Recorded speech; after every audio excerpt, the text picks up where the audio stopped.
Hello everyone, welcome to my YouTube channel. I am Shweta, a third year BSc Nursing student in Government Medical College Jalaun. So आज की video में हम बात करने वाले हैं कि अगर आप एक प्राइवेट कॉलेज चूज़ कर रहे हो तो आपको उसमें क्या क्या देखना है एंड कौन से प्राइवेट कॉलेजेस को चूज़ नहीं करना है. सो स्टार्ट करते हैं. सो फर्स्ट ऑफ ऑल आप लोग अगर कोई प्राइवेट कॉलेज चूज़ करने वाले हो तो आपको सबसे पहले जो सबसे इंपॉर्टेंट चीज़ है वो देखना है फीस स्ट्रक्चर. अगर आप काउंसलिंग के थ्रू गवर्नमेंट कॉलेज काउंसलिंग के थ्रू अगर आप प्राइवेट कॉलेज लेने वाले हो तो आपको उसमें सबसे पहले ये देखना है कि जितनी फ़ीस उन्होंने पोर्टल पे मेंशन करी है क्या वो उतनी ही फ़ीस ले रहे हैं या फिर उनके कुछ एडिशनल चार्जेस हैं. क्योंकि ये चीज़ अगर आप एडमिशन टाइम पे पता लगा लोगे तो ज़्यादा बेटर रहेगा. एटलीस्ट आप उतना बजट लेके तो चलोगे, पता चले आपने जो फ़ीस पोर्टल पे देखी है उससे कहीं ज़्यादा फ़ीस आपसे लग रही है कॉलेज में. तो ये चीज़ आपको देखनी है एडमिशन से पहले ही. जब आप काउंसलिंग करवाओगे उसी टाइम पे आपको ये चीज़ देखनी है कि ओवरऑल आपको 4 साल के अंदर उस कॉलेज की कितनी फ़ीस पड़ जाएगी. ठीक है, पहली चीज़ तो आपकी फ़ीस हो गई. दूसरी चीज़ आपको ये देखनी है कि क्या वो कॉलेज जो है वो आईएनसी से अप्रूव्ड है या नहीं है. देखो, जो आईएनसी से अप्रूव्ड कॉलेज होंगे उनकी फ़ीस यूजुअली हाई रहती है. ठीक है, बट काफ़ी कॉलेजेस आईएनसी से अप्रूव नहीं होते हैं बट फिर भी उनकी फ़ीस हाई रहती है. तो आपको ये चीज़ देखनी है कि कॉलेज आईएनसी से अप्रूव्ड है या नहीं.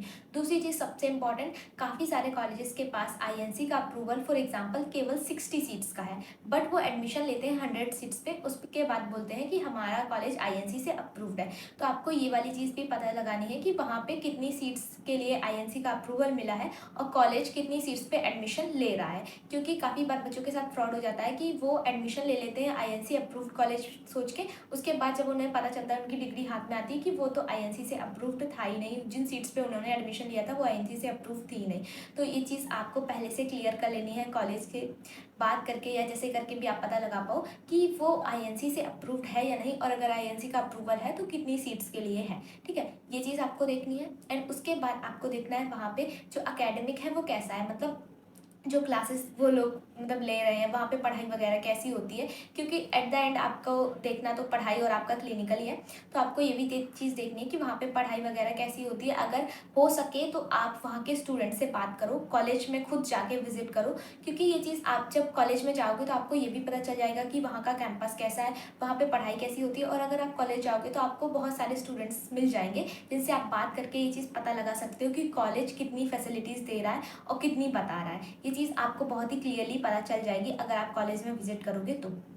ठीक है, तो ये चीज़ भी आपको देखनी है कि कॉलेज का एकेडमिक कैसा है, मतलब वहाँ पे जो बच्चे एडमिशन ले रहे हैं वो पास हो रहे हैं या फिर 3-4 साल तक एक ही सेमेस्टर या फिर एक ही ईयर में रह रहे हैं. तो वो चीज़ भी आपको देखनी है. उसके बाद आते हैं आपके क्लिनिकल पे. तो आपको ये भी देखना है कि जो कॉलेज में आप एडमिशन ले रहे हो क्या वो क्लिनिकल फैसिलिटी दे रहा है या नहीं दे रहा है, या फिर अगर वो क्लिनिकल फैसिलिटीज़ भी दे रहे हैं तो उसका चार्ज वो अलग से ले रहे हैं या फिर जो आपके एडमिशन में उन्होंने चार्जेस मेंशन किए थे उसी में इंक्लूड है. फॉर एग्जांपल देखो, हमारे यहाँ पे ना एक कॉलेज है तो उसमें क्या होता है कि उसमें बच्चों से जब वो क्लिनिकल पोस्टिंग लगाते हैं तो 5-5 या फिर 10-10 हज़ार रुपये एक बच्चे से लेते हैं और उसमें वो 2 या 3 महीने की क्लिनिकल पोस्टिंग लगाते हैं. तो ये चीज़ आपको पहले से देखनी है कि वो क्लिनिकल पोस्टिंग की जो फीस है वो पहले से इंक्लूड करी है उन्होंने या फिर वो अलग से फीस ले रहे हैं, ताकि बाद में आपको ये एक्स्ट्रा फीस पे ना करनी पड़े. और अगर कॉलेज के पास खुद का क्लिनिकल है सो दैट कि आपको यहाँ वहाँ नहीं जाना पड़ेगा, आपको अपने कॉलेज के अंदर ही ये फैसिलिटी मिल जाएगी. उसके बाद बात करते हैं हॉस्टल की. तो अगर आप किसी ऐसी दूसरी सिटी में रहने वाले हो मतलब कॉलेज लेके, तो आपको ये भी देखना है कि वहाँ पे प्रॉपर हॉस्टल की फैसिलिटी है या नहीं, और जो हॉस्टल के चार्जेस हैं वो कितने हैं, लाइक अप्रोप्रिएट हैं या नहीं है. तो उसके बेसिस पे आपको बात भी करनी है. क्योंकि काफ़ी बार क्या होता है प्राइवेट कॉलेजेस फीस थोड़ी सी वो कर लेते हैं थोड़ी बहुत कम, अगर आप उनसे अच्छे से बात करते हो. ठीक है, मतलब मैनेज हो जाता है थोड़ा बहुत, ऐसा नहीं है कि बहुत ज़्यादा कम करेंगे बट ये है कि 5-6 हज़ार रुपये हो जाता है. तो ये चीज़ आपको पहले से पता करनी है. वहाँ पे मेस की फैसिलिटी है उसका कितना चार्ज है, वो एडमिशन में ही ऐड कर रहे हैं चार्ज या फिर अलग से ले रहे हैं. ये सारी चीज़ें आपको क्लियर करनी है क्योंकि ये चीज़ें बाद में स्टूडेंट्स को बहुत दिक्कत होती है. पता चलता है अभी इसकी फ़ीस और देनी है, इसकी फ़ीस और देनी है. तो ये सारी चीज़ें आपको पहले से देखनी है.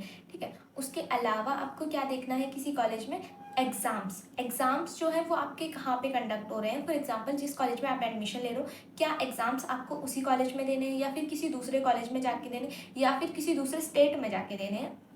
अब ये इतना बड़ा मैं सेंटेंस क्यों बोल रही हूँ, क्योंकि देखो मैंने जैसे अभी आपको बताया कि हमारे यहाँ पे एक कॉलेज है एंड उसमें ना वो क्लिनिकल जो है वो दूसरे कॉलेज में लगाते हैं यहाँ पे एक प्राइवेट कॉलेज है, मैं उरई की बात कर रही हूँ। यहाँ पे एक प्राइवेट कॉलेज है जिसके बच्चों से फीस 60 से 70 हज़ार रुपये लगती है, ठीक है। और वो बच्चे हमारे कॉलेज में क्लिनिकल पोस्टिंग करने आते हैं, और एक पर्टिकुलर बच्चे से वो लोग 5,000 7,000 बच्चों के हिसाब से पैसे चार्ज करते हैं, ठीक है। और उसके अलावा वो बच्चे जो हैं, जब उनका एग्ज़ाम होता है तो वो जाते हैं उत्तराखंड पेपर देने। मतलब तुम समझ रहे हो, वो यूपी में पढ़ रहे हैं और पेपर देने वो उत्तराखंड में जा रहे हैं, तो जाने आने में ही उन लोगों का बहुत खर्चा हो जाता है। उसके बाद वहाँ पे रहना खाना वो सब खुद से मैनेज करते हैं, तो इसमें उनका 10-15 हज़ार हर सेमेस्टर में खर्च हो जाता है। तो ये चीज़ भी आपको देखनी है कि आप जिस कॉलेज में एडमिशन ले रहे हो उसका अफिलिएशन किसके साथ है। पहले तो आपको देखना है कि जहाँ पे आप एडमिशन ले रहे हो वो ABPMU से अफिलिएटेड हो तो ज़्यादा बेटर है।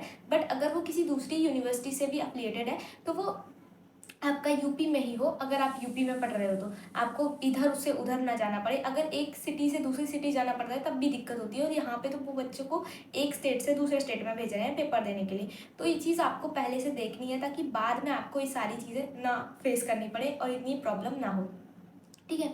ओवरऑल आपको देखना है कि कॉलेज का जो रेपुटेशन है वो कैसा है, वहाँ के स्टूडेंट्स का रिजल्ट कैसा है, एंड सारी चीज़ें देखने के बाद ही आपको किसी कॉलेज में एडमिशन लेना है।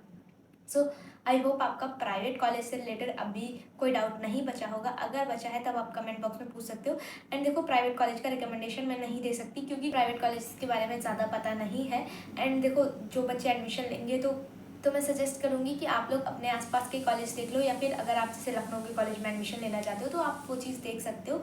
मुझे पर्सनली प्राइवेट कॉलेज के बारे में ज़्यादा नॉलेज नहीं है, तो मैं इसलिए ज़्यादा आप लोगों को बता भी नहीं सकती। बाकी ये आप और यूट्यूब पे देख सकते हो, आपको मिल जाएंगे वीडियोस। एंड मैं तो कहती हूँ जो भी कॉलेज में आप एडमिशन लेने वाले हो, अगर आपको वहाँ के स्टूडेंट्स मिल जाते हैं द बेस्ट है, उनसे बात करो, उनसे हर चीज़ पता कर लो, उसके बाद ही उस कॉलेज में एडमिशन लो। सो आज की वीडियो के लिए इतना ही है, मिलते हैं नेक्स्ट वीडियो में।